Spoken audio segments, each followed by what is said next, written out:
DJ Dewey Rock on the track.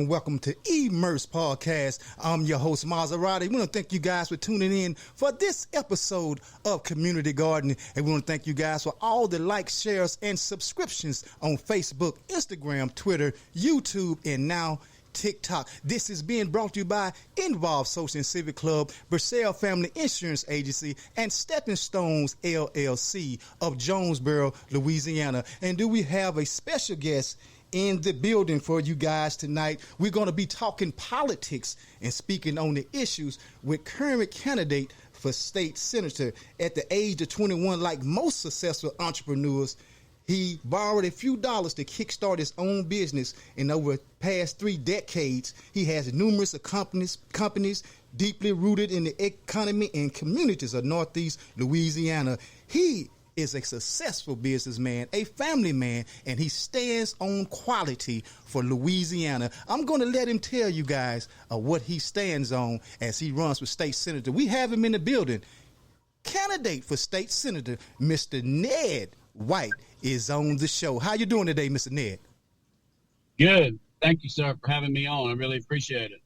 Yes, we're glad to have you on. We just want to get the people to get an understanding, get to know Mr. Ned White, who's running for state senator here in Louisiana. Kind of share with the listening audience who may not be familiar with you how you came up and what you're all about.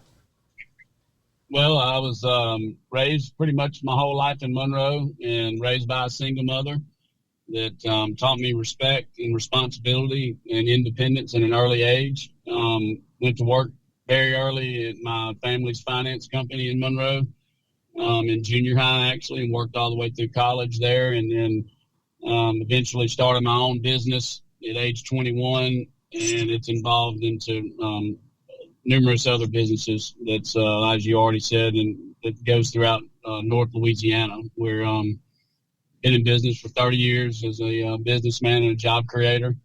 And a lot of it's just in these rural parishes, just like Morehouse Parish. So I've got a passion for serving in the rural communities and being able to work with all walks of life.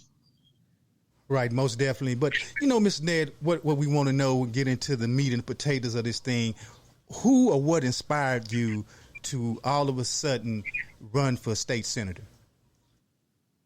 Well, I've been behind the scenes in politics for years, and I've been in Baton Rouge, working with lobbyists and different stuff, running legislation. And the leadership that we've had for Senate District 33 has been lacking for years. And we're sending people to Baton Rouge that are going down there for the wrong reasons. They're going for self-promotion and political promotion. And we need to quit sending career politicians to Baton Rouge to run our business. We need more business people to step up and knows what it takes to run a business and make a payroll. And because that's, quite frankly, that's the way the state needs to be ran.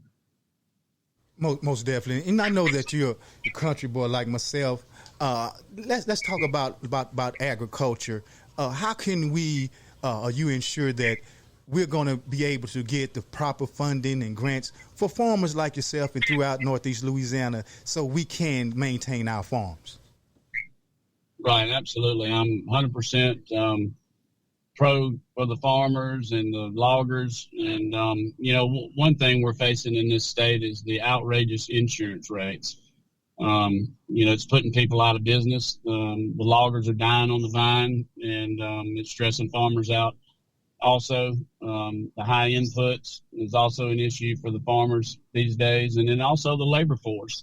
We've got to train more young children up at an early age and teach them a trade or something that they know that they can do and stay right here at home and, be able to be in the workforce to keep these businesses going because, without the workers, there's just no way you can farm. But I'll always advocate for more federal money for farmers. It all comes from the federal government. We don't really have a big say in in the state of how they get funded or helped or whatever. But I think that one of the main things that needs to be revamped is the crop insurance that the federal government has written, and I think there's a new farm bill supposed to be coming out here pretty soon. Hopefully, we can get some changes on that to ease some pressure on the farmers. Most definitely, but we look at things in a whole, agriculture and things of that nature. I want to ask you from just your personal honest standpoint, how are you versus GMO and organic products?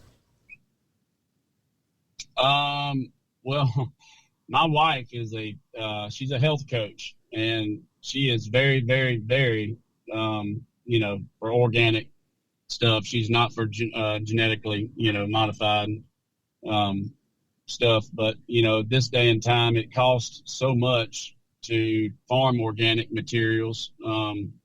And there is a supply for them, but, I don't think it hadn't taken off as, big as what people thought it was going to be. I mean, the conventional farming it's much cheaper to do it. But yeah, I'm all for a healthier crop and food for sure. Right. And we're going to kind of keep that in line, and we're going to jump over here. We're going to go back and forth because you have a lot of issues that I'm going to be honest that haven't been spoke on or bills have not been passed in the past with our senators. But let's look at the educational system. Social experiments in classrooms. They're taking out prayer. I know you stand on prayer in schools. Social experiments. They're taking some of the bare necessities out of the school system. They're turning it into a circus. Where do you stand on when you say social experiments? You're talking about social experiments in classrooms on gender, or what are you referring to? Just period. Just like when I was in school, we had this experiment, and it all kind of ties in, Mr. White. We had the experiment where we had to have an egg. And you got with a male and a female, and we were the parents for the egg. We had to change the clothes. We had to make sure the egg didn't crack. We had to pretty much nurture it like it was a baby. Things of that nature to give a base of what life is about being taken out of classrooms. Do you understand where I'm coming from? Well, we had a different view when we were coming up. It was prayer was in the school, and social experiments in the classroom as far as gender. I don't think that needs to be something on K through 12. I think once they graduate, they can further themselves on whatever they need to learn on that. But I'm not for any social experiments, in the classroom that's going to harm our children. If that's what you're asking. Right, most definitely. And I guess I was saying more the lines. Well, we should be guiding them. This is just my personal opinion. On male-female relationships, because in today's society there's a big disconnect with the male and female relationship. You coming from a single parent home, how do you feel about the crime rate and things of that nature that's going on in Northeast Louisiana? Oh, well, it's off the charts. I mean, it's unacceptable. We've got to get it under control. That's one of the main things I did when I started to run. And praying about running is I went and met with every sheriff and every district attorney throughout the district and every parish, and asked them what their main concerns were. And they said the juveniles, justice system, that juveniles, there's no place to put them. They're out of control, robberies, carjacking, the whole 9 yards, and they just get turned right back loose. Now, look, I'm not for putting children in prison, locking them up, throwing away the key, but I think we need more detention centers built throughout this district to hold these children accountable, but also while they're in there, have this center built somewhere where you got some land on it, and they can learn how to deal with livestock. They can learn how to weld. They can learn how to plumb. They can learn how to carpentry. They can learn how to farm. So I don't want to just stick them in there and them not be able to learn anything. I want them to come out where they can go out into the public and get a job and knows what it takes to make it. Right. We're going to take a short intermission, Mr. White, and when we come back, like I said, we're going to jump through the hoops, y'all, on the different issues, because he has some great issues that he's going to take to the Senate with him, and we want to get into it and get an understanding where he stands. We're going to take this intermission, and we'll be right back with candidate for state senate here in Louisiana, none other than Mr. Ned White, when we return after this short intermission. Immerse 360 Podcasts focuses on uplifting rural and urban areas and dire conditions with no solutions by shedding light on pioneers, athletes, and political figures who have made an impression on Northeast Louisiana and surrounding areas. Immerse understands the social and civic needs to love, learn, live, and laugh. So, tap in every Sunday and Wednesday at 8 p.m. on all social networks and platforms. Always remember, Immerse 360.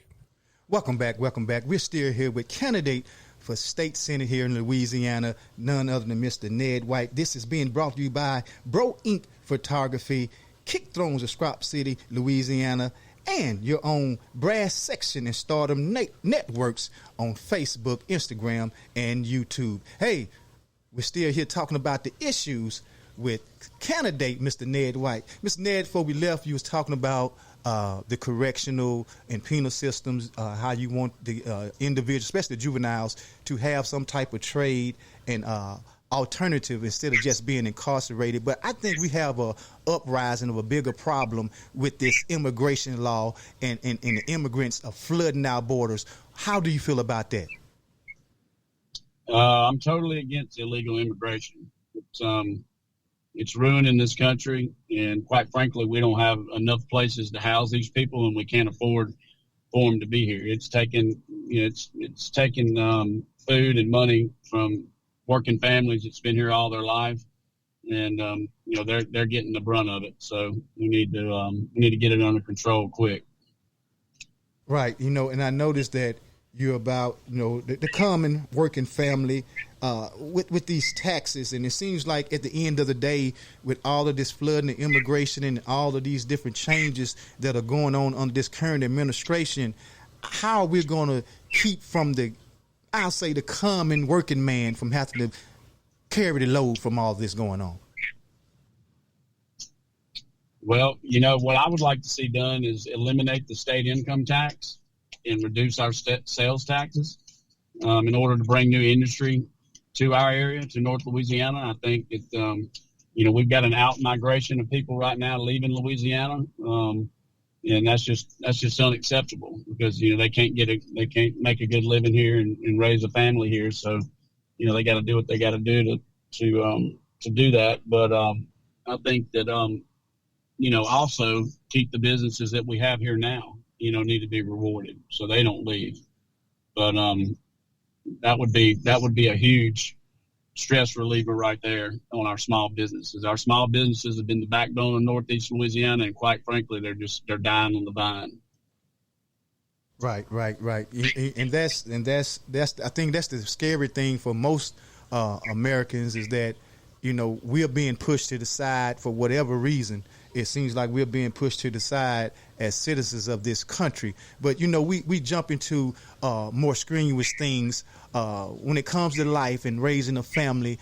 Now we have this thing, abortion. We're fighting that day in and day out in the Senate. Where do you stand about abortion rights and laws? I'm against abortion, and I know there's been talk of exceptions coming up. It's a touchy subject. I hate to have to make a decision that somebody that wouldn't want to make. I know they were talking about rape and incest maybe being an exception, and that was something I'd have to look at. But for the most part, as a whole, I'm against abortion. Right. Like you say, it's a touchy, sticky subject. And me as a man, I really have no point of view on it, but being a politician, it's going to come up, and it's a hard, right, sticky situation. But me as a man, I think men, we should stay out of that. Do you agree? You can have an opinion on anything. So, it's not like I'm, a big advocate, either way. I just know where I stand, and that's my personal belief on it. So, just like being a Christian is my personal belief and believing in God. So, whether we stay out of it or not, I don't know. That's kind of, people have a right to say what they want to say. It's freedom of speech. Right. And like you were speaking earlier about expenses and things in the government. Let's look at this excessive spending in the government on things that really is not relevant to keeping the society sustained. What are you going to do if you get elected to make a difference with that standpoint? Well, we need to start paying. The first thing we need to do is pay down the state's debt and replenish the rainy day fund and give our teachers a pay raise. So, we need to start sending money where it counts back to these working families instead of just wasting it on programs for, an experiment to try to, test something or run a study on something or a feasibility study. Look, we got to do that. I know to make sense of projects coming to our area. But the DOTD is a nightmare. That it's been mismanaged for years. And, quite frankly, we've waited decades for roads and bridges to be fixed when that should have been already done. So that's hindering us from attracting new businesses in here. One of the main downfalls of the state is the infrastructure. And companies that come in here to Louisiana and look, your infrastructure is just bottlenecked. It's crumbling. How can we, expect to logistically wise, get y'all, materials in and out and whatever else we need to try to sell. So that's just a few things. Right. And I noticed, like, one thing about Louisiana, we have to take advantage of what we have. We have beautiful landscape, and we're known for fishing and gaming. What are your standpoints on expansion of gaming? Because it's a slippery slope when it comes to that. What are your intentions on expansion gaming around here? I'm against any expansion of gaming. I'm actually in the gaming industry, and it's legal. The people that voted on it's legal in parishes to operate. And I have some charitable facilities where I rent space to charities that conduct charitable gaming, in which a large part of that money goes back to the local charities here. I've got churches and ministries and schools, civic clubs, sports clubs that keeps our money local. So, but as far as expansion of gaming, I think we've got enough gaming throughout the state. It is the biggest revenue producer right now in the state, and I think it brings in maybe over $1 billion a year. Not positive on that number, maybe a little more, but yeah, that's where I stand on it right now. Yes, and like, once again, that's one of those subjects. If do you or do you not? Because we are known for that, and like you say, it brings us great revenue. But when we look at Louisiana and the situation that we're facing right now with this recession.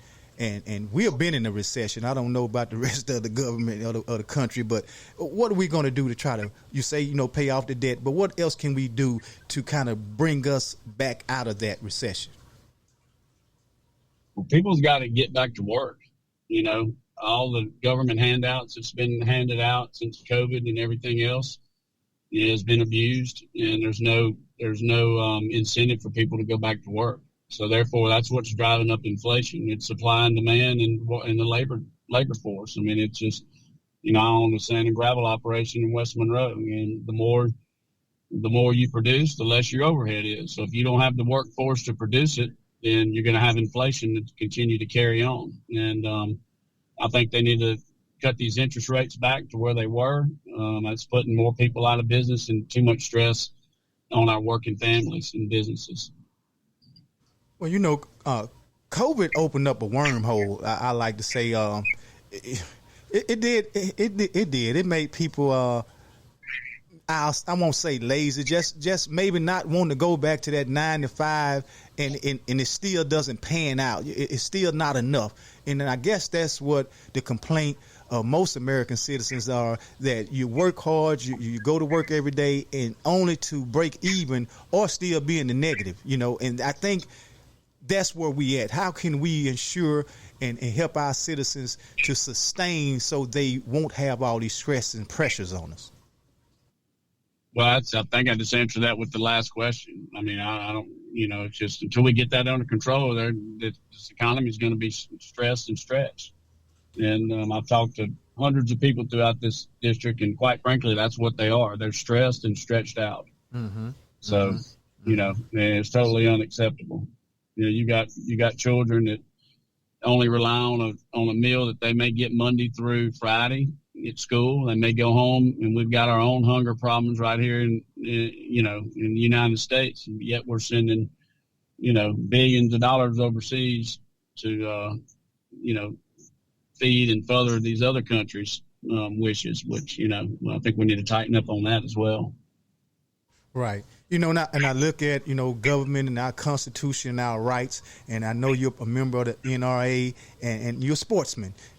How do you feel about gun laws and what type of regulations should or should not be put in so we can, have our weapons, but yet be safe with our weapons?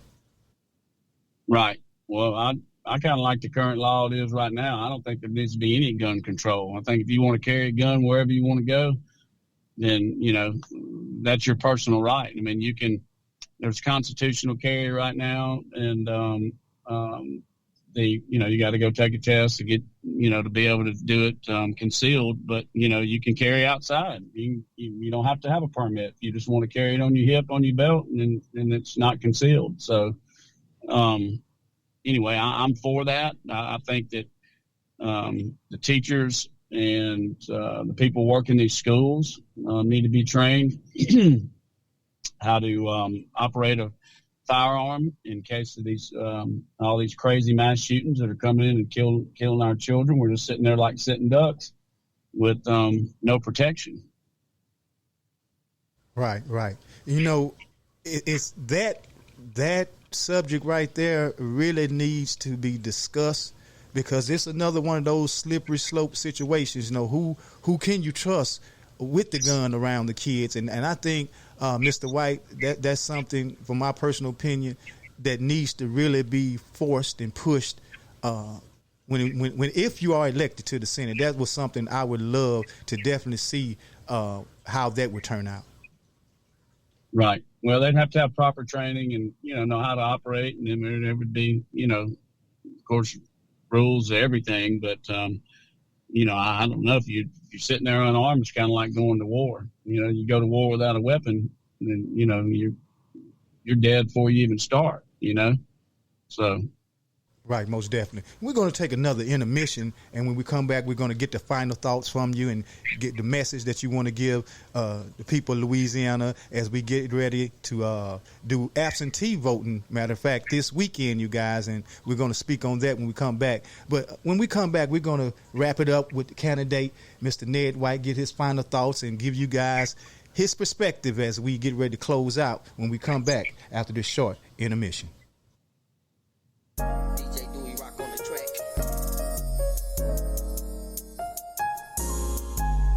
DJ Dewey rock on the track.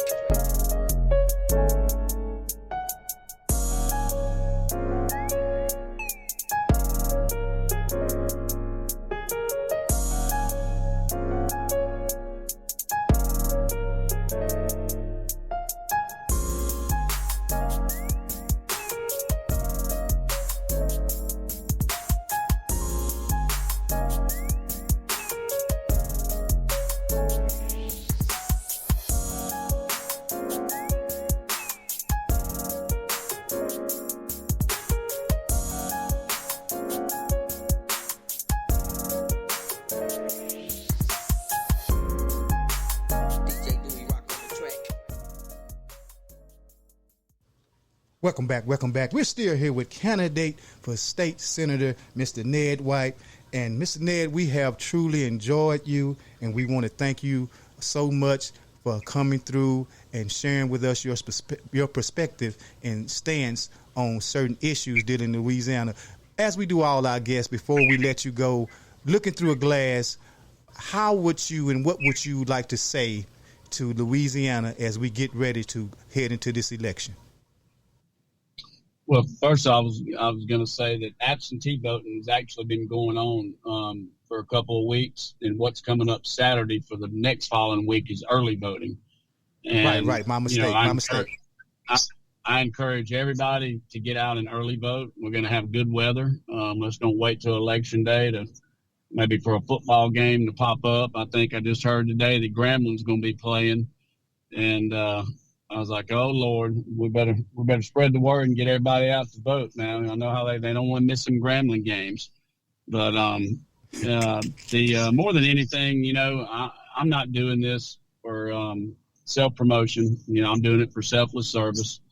And I've said from day one that I don't care what your race is, what your party is, or whether you're male or female. I'm here to represent everybody equally throughout this district. And I will make myself accessible and available to everybody. I will return phone calls or answer text messages when I get them. That's something that we're lacking right now that who we have in this position now. I also will, you won't ever see me going to Baton Rouge and trying to fight women or disrespecting women. My mother taught me how to respect women, not threaten women. So that's something that's totally unacceptable. That's happened to my friend, Senator Regina Barrow, as well as Representative Kathy Edmondson, and also a friend of mine that's a lady in the nursing home business. The Louisiana Nursery and Landscaping business.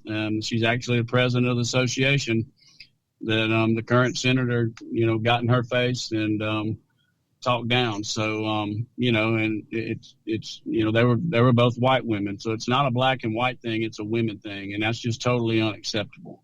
So we got to change that. And, first thing I want to do when I get elected, or what I will do, is I'll restore dignity and confidence back to the people of this district. And dignity meaning a state or quality worthy of honor and respect, and confidence meaning firm trust. Right. And I definitely hear you, and you have some great ideas, and you stand firm on what you believe. And I just wish you the best of luck. We here, if you need us for advertising or whatever you need us to do, we appreciate it if you just give us a call, and we'll try to do our best. But we want to thank you from the bottom of our hearts for sharing your perspective with us today. Well, thank you for having me on. I really enjoyed it. And just spread the word, let everybody get out and vote. Y'all heard it from candidate for state senator, Mr. Ned White. Y'all heard it. Let's get out and vote and do your part and make sure Louisiana is becoming better. Hey, we want to get out of here. We want to thank you guys for tuning in for this episode of Community Garden. This has been brought to you by Involved Social and Civic Club, where we understand the social and civic needs of love, learn, live, and laugh. Get out and vote. Y'all get involved. Be encouraged. And most of all, y'all stay immersed. We out of this thing. Yeah, this is the real Ross, and I'm gonna give a shout out to my nephew, Kick Dirty. Positive journey. Everybody stand up for positivity. All my big dogs want you stand up. All my street goons want you stand up. If you white collar, give me stand up. If you get it independent, stand up. Now all my big boss chicks stand up. Now all my keep it good chicks stand up. Now if you get it how you live, stand up. Nice whip on crib, stand up. I keep my fist in the air, cause I don't care. Look Carla till I die, I'ma try to get you up out of there. Most high, watch out for him, cause big bro in these streets. I share my life when I talk behind these beats. A 318 rider, standing on top of the South. It's your boy PJ, I told you what that do life all about. Still let it focus.